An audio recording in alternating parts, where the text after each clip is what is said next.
India has one of the largest school education systems in the world, serving a very diverse population. But we know that the average learning levels across the country continue to remain low.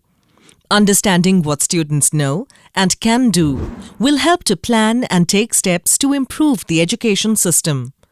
According to education specialists like Professor Shyam, this knowledge comes from the learner assessment surveys. But why conduct learning assessments when millions of children from all over the country take board and other examinations? Well, firstly, our examinations are not uniform across the country, so children's results cannot be compared fairly. Secondly, exams simply indicate how many students pass or fail, not what they know or how they apply their learning. And lastly, an examination is a test of an individual and does not look at factors that may be responsible for learning, such as home and school background. On the other hand, assessment surveys are like the health check of the education system, as they provide information on students' learning levels in different subjects, categorized by gender, geographic, and social groups.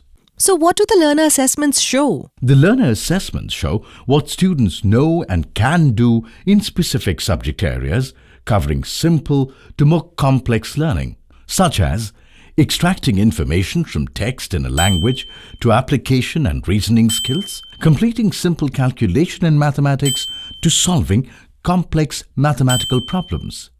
And when we add to this assessment an analysis of background factors such as parental education, facilities in school, teacher competencies, and students' interest in certain subjects, it provides rich information about students' performance. So I get it. But how does one conduct such a survey? Multiple test booklets are developed covering a wide range of content areas and competencies for different subjects.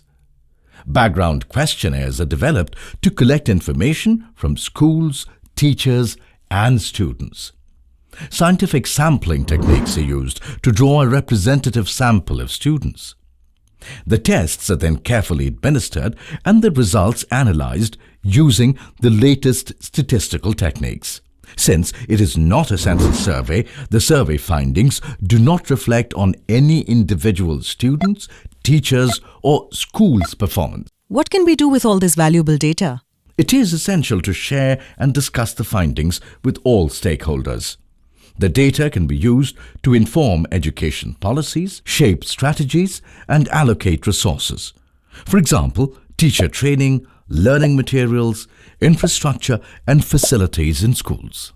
Aha, I get it. If more stakeholders understand learner assessment surveys, we will be able to tackle low levels of learning across the country.